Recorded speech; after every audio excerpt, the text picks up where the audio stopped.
ہر خطا پہ شرمسار ہوں میں، اے خدایا گنہگار ہوں میں۔ السلام علیکم ورحمۃ اللہ تعالی وبرکاتہ۔ نحمده ونصلی علی رسولہ الکریم، اما بعد، الصلاۃ والسلام علیک یا رسول اللہ، الصلاۃ والسلام علیک یا نور اللہ، وعلی آلک واصحابک یا حبیب اللہ صلی اللہ تعالی علیہ وسلم۔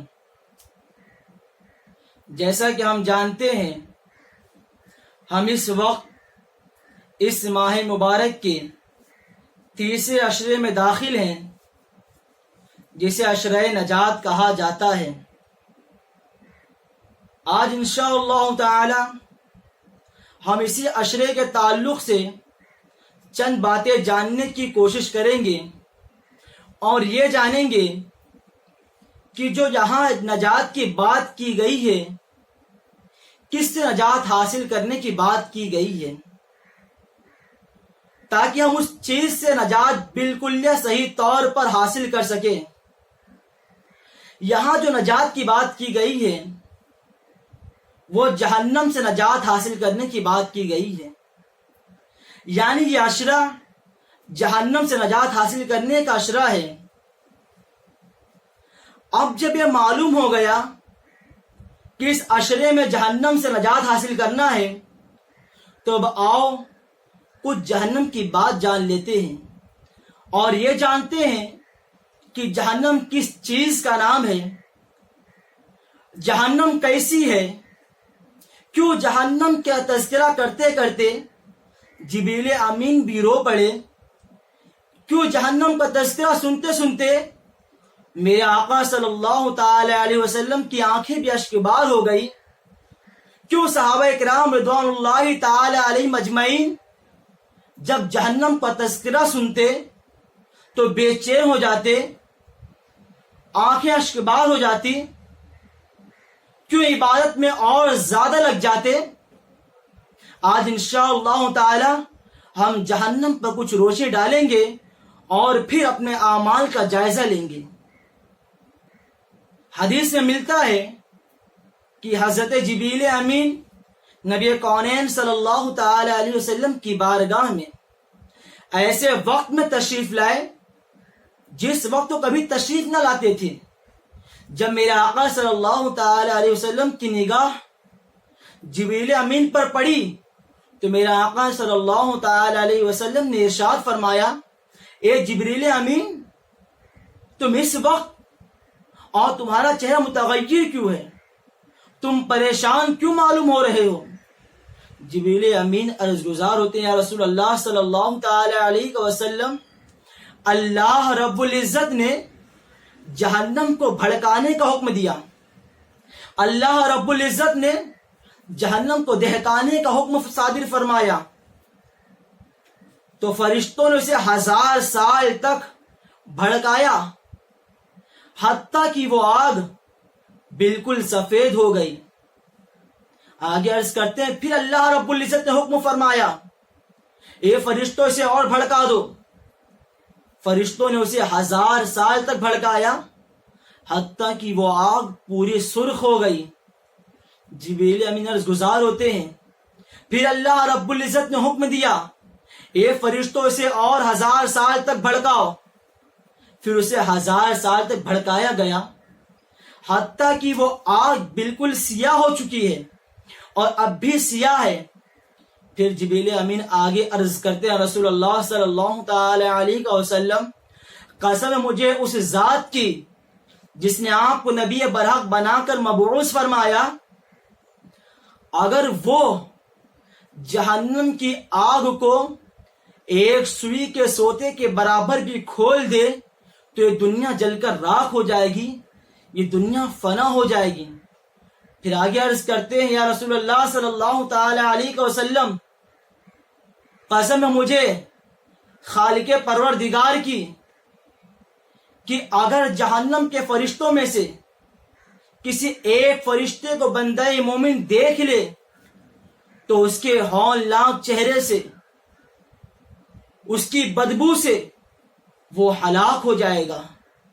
اور اگر جہنم کی زنجیر کے حلقے کو پہاڑ پر رکھ دیا جائے تو پہاڑ ریزہ ریزہ ہو جائے گا اور وہ حلقہ تحت الثری میں جا گرے گا۔ اتنا کہنے کے بعد جبریل امین سے میرے آقا فرماتے ہیں، اے جبریل امین اب بس کرو، اب آگے جہنم کا تذکرہ نہ کرو۔ جبریل امین بھی رو پڑتے ہیں۔ میرے آقا ارشاد فرماتے ہیں، جبریل تم کاہے رو رہے ہو؟ اے جبریل امین آخر کیوں تم رو رہے ہو؟ آخر کون سی ایسی وجہ ہے تم کیوں رو رہے ہو؟ تمہارا مقام تو اللہ رب العزت کی بارگاہ میں بڑا بلند و بالا ہے۔ جبریل امین عرض گزار ہوتے ہیں، رسول اللہ صلی اللہ تعالی علیہ وسلم کہیں ایسا نہ ہو کہ میں بھی آزمایا جاؤں جس طریقے سے ابلیس کو آزمایا گیا، جو ملائکہ کو پڑھایا کرتا تھا، آج اللہ رب العزت کی بارگاہ سے دھٹکایا جا چکا ہے، مردود ہو چکا ہے۔ میرے آقا صلی اللہ تعالی علیہ وسلم جہنم کا تذکرہ سن کر رو پڑ رہے ہیں، جن سے گناہ ہونا محال ہے، جو گناہوں سے بالکل دور کر دیے گئے ہیں، جو معصوم ہیں، وہ بھی جہنم کا تذکرہ سن کر رو رہے ہیں۔ آپ ذرا یہاں غور کریں، آج ہمارا حال کیا ہے؟ آج ہم کیا کرتے ہوئے نظر آ رہے ہیں؟ ہم نے کئی مرتبہ جہنم کے بارے میں سنا، ہم نے کئی مرتبہ جہنم کے بارے میں سننے کے بعد اسے پڑھا، لیکن کیا ہماری زندگی میں تبدیلی آئی ہے؟ اتنا ہی نہیں، جب اللہ رب العزت نے جنت اور دوزخ کو پیدا فرمایا تو جبریل امین کو بلا کر ارشاد فرمایا، اے جبریل جاؤ جنت کی سیر کراؤ اور بتاؤ جنت کیسی ہے۔ جبریل امین جاتے ہیں اور جب جنت کی سیر کر کے واپس آتے ہیں تو عرض کرتے ہیں، میرے مولا واقعی جنت بہت خوبصورت ہے، اس میں جتنی بھی آشائشیں ہیں بہت زیادہ ہیں۔ اگر کسی بندے کو اس جنت کے بارے میں معلوم ہو جائے تو وہ اتنی نیکی کرے گا کہ وہ جنت کا مستحق ہو جائے گا۔ پھر اللہ رب العزت نے فرشتوں کو حکم دیا، جاؤ اس جنت کو مصائبوں سے گھیر دو۔ جب فرشتے جنت کو مصائب سے گھیر دیتے ہیں، پھر اللہ رب العزت جبریل امین کو حکم دیتا ہے، اے جبریل جاؤ واپس جنت دیکھ کر آ جاؤ۔ جب جبریل امین جاتے ہیں اور جنت دیکھ کر واپس آتے ہیں، عرض کرتے ہیں، میرے مولا کوئی بندہ اس میں نہیں جا سکتا، وہی بندہ اس میں جا پائے گا جو تیری عبادت کرے، تجھے راضی کر لے، تیری بارگاہ میں گریہ وزاری کرے اور تجھے خوش کر دے۔ پھر میرا مولا فرماتا ہے، جاؤ جہنم کی ذرا سیر کراؤ، وہاں کی سختیوں کو دیکھ کر آؤ۔ جبریل امین جاتے ہیں، جہنم کو دیکھتے ہیں، واپس تشریف لاتے ہیں اور عرض کرتے ہیں، میرے مولا جہنم بڑی بھیانک ہے۔ اے میرے مولا جہنم کا تذکرہ اگر کوئی بندہ سن لے تو کبھی برا اعمال نہیں کرے گا، کبھی غیبتیں نہیں کرے گا، کبھی تیری نافرمانی نہیں کرے گا۔ اے میرے مولا تیرے بندوں کو اگر اس جہنم کی حقیقت معلوم ہو جائے تو کبھی بھی وہ تیری نافرمانی نہیں کریں گے۔ پھر مولا ارشاد فرماتے، فرشتوں جاؤ جہنم کو لذتوں میں گھیر دو۔ پھر فرشتے آتے ہیں، جہنم کو لذت میں گھیر دیتے ہیں۔ پھر میرا مولا ارشاد فرماتے، جبریل جاؤ جا کر جہنم کو واپس دیکھ کر آؤ۔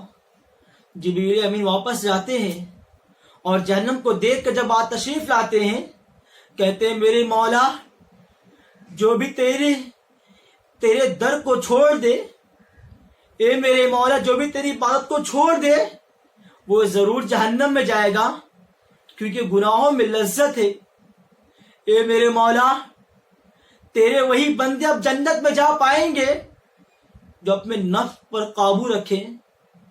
اے میرے مولا، تیرے وہی بندے جنت میں جائیں گے جو سچے دل سے تجھے اپنا خدا مانے، جو تیری بندگی کرے اور تمام گناہوں سے بچ کر دور ہو جائے۔ آج ذرا دیکھیں ہم کہاں ہیں، کس موڑ پر ہیں، آخر ہم کیا کرتے نظر آ رہے ہیں۔ فاروق اعظم جیسے صحابی رسول، نجا کا وقت ہے، موت کا وقت قریب ہے، اپنے بیٹے سے کہتے میرے بیٹے، میرے چہرے کو زمین کے برابر کر دینا، اگر اللہ کی رحمت مجھ پر نہ ہو تو مجھے بڑا افسوس ہوگا، بہت افسوس ہوگا۔ ابن عباس رضی اللہ تعالیٰ عنہما وہیں کھڑے رہتے ہیں، عرض کرتے ہیں امیر المؤمنین آپ ایسا کیوں فرما رہے ہو؟ آپ تو اللہ کی رضا کے لیے نہ جانے کتنی مرتبہ جہاد کیا، آپ نے اللہ کی رضا کے لیے کبھی اپنی رعایا کے ساتھ بدسلوکی نہیں کی۔ اے امیر المؤمنین، آپ نے تو حضور کی سنتوں پر عمل کیا ہے، آپ آخر ایسا کیوں فرما رہے ہو؟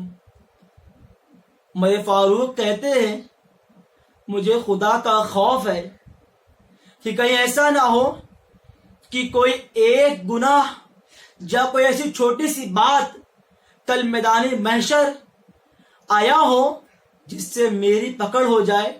میں بس اتنا ہی چاہتا ہوں کہ اللہ رب العزت بھلائی کا معاملہ رکھے، اللہ رب العزت برابری کا معاملہ رکھے، نہ مجھے نفع دے نہ نقصان دے۔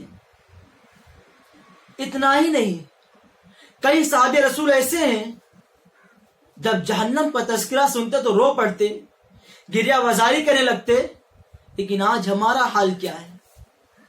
ابن عباس رضی اللہ تعالیٰ عنہما سے مروی ہے کہ رسول اللہ صلی اللہ تعالی علیہ وسلم نے ارشاد فرمایا، دو آنکھیں ایسی ہوگی جسے جہنم کی آگ نہ چھو پائے گی، صرف دو آنکھیں ایسی ہوگی، باقی تمام آنکھوں کو جہنم کی آگ چھوئے گی۔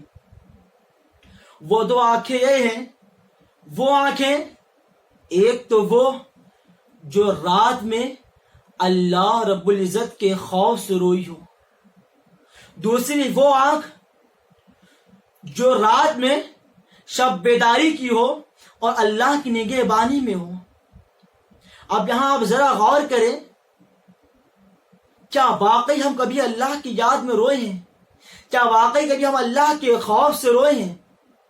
نہیں، بالکل نہیں۔ یہ ماہ مبارک آیا تھا ہمیں ٹریننگ دینے کے لیے، یہ ماہ مبارک آیا تھا ہمیں نجات کا پروانہ سنانے کے لیے، لیکن ہم کیا کر رہے ہیں؟ ہم نے تو بس یہی سمجھ لیا دن میں روزہ رکھ کر 5 وقت نماز پڑھ لینا کافی ہے، پھر رات میں ہم کیا کرتے ہیں؟ موبائل اٹھائے سیریل دیکھنا شروع کر دیے۔ کبھی ہم نے غور کیا کہ اگر اسی حالت میں ہماری موت ہو جائے، کبھی اسی حالت میں ہماری روح پرواز ہو کر جائے تو رب کی بارگاہ میں کیا منہ دکھائیں گے؟ ہم کیا منہ دکھائیں گے رب کی بارگاہ میں جا کر؟ کیا کبھی ہم نے اس بات پر غور کیا؟ کیا کبھی ہم نے سب دھیان دیا ان باتوں پر؟ واقعی گناہ میں بہت لذت ہے، لیکن اس گناہ سے بچنا ہمارا کام ہے۔ نبی کونین صلی اللہ تعالی علیہ وسلم نے ہمیں بتا دیا کس طرح گناہوں سے بچنا ہے۔ علامہ ابن زوجی فرماتے ہیں، اِنَّا لَفْظَةَ الْمَعَاصِي تَذْهَبُ وَيَبْقَى عِقَابُهَا وَإِنَّا مَشَقَّةَ الطَّاعَةِ تَذْهَبُ وَيَبْقَى ثَوَابُهَا۔ بے شک گناہوں کی لذت چلے جاتی ہے اور اس کا عذاب، اس کا گناہ باقی رہتا ہے، اور اطاعت شیاری کی مشقت چلے جاتی ہے اور اس کا ثواب باقی رہتا ہے۔ ذرا غور کرو، ایک دنیا کی معمولی آگ ہمیں ٹچ کر جائے، ہلکا سے بھی چنگاری پڑ جائے تو ہم تلملا اٹھتے ہیں، ہم بے چین ہو جاتے ہیں۔ ذرا سوچو، جب ہماری آنکھوں کو جہنم کی آگ چھوئے گی تو ہم کس طرح برداشت کر پائیں گے؟ اس ماہ مبارک کے مہینے میں بھی ہمیں شرم نہیں، ہم اللہ رب العزت کی نافرمانی کرتے ہوئے نظر آ رہے ہیں۔ راتوں میں ہم نہ جانے کون کون سیریل دیکھتے ہوئے نظر آ رہے ہیں۔ ذرا سوچو تو صحیح، کون سا بہانہ تمہارے پاس ہے؟ کون سا ایسا بہانہ جو ہم رب کی بارگاہ میں کریں گے؟ اس وقت تو شیطان بھی قید ہے۔ ہم کیا جواب دیں گے رب کی بارگاہ میں جا کر؟ جب رب میرا پوچھے گا میں نے تو شیطان کو قید کر دیا تاکہ تو اللہ رب العزت کی فرما برداری کرے، تاکہ تو اپنے رب کی بڑائی بیان کرے، لیکن تجھے اس وقت بھی میرا خیال نہ آیا، تو سیریلوں میں لگے رہ گیا، کون سا بہانہ کرو گے؟ اس وقت تو شیطان بھی قید ہے۔ اسی لیے تو ڈاکٹر اقبال نے کیا ہی خوب کہا ہے، ہنسی آتی ہے مجھے حضرت انسان پر، گناہ خود کرتا ہے الزام لگاتا ہے شیطان پر۔ ہمیں غور کرنے کا مقام ہے، اور اب بھی وقت ہے، اب بھی اس عشرے میں ایسی رات ہے جسے ہم لیلۃ القدر کہتے ہیں۔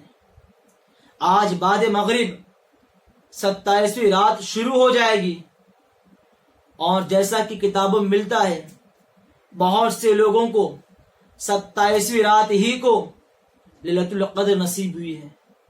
خدا را رب سے ڈرو، اور کم از کم اب بھی توبہ کر لو۔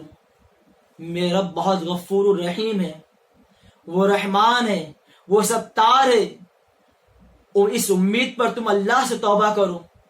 یقیناً میرا مولا ہم سب کے گناہوں کو بخش دے گا۔ اللہ رب العزت کی بارگاہ میں دعا ہے کہ مجھے کہنے سننے سے زیادہ اس پہ عمل کرنے کی توفیق عطا فرمائے، اور ہم سب کو گناہوں سے بچنے کی توفیق عطا فرمائے۔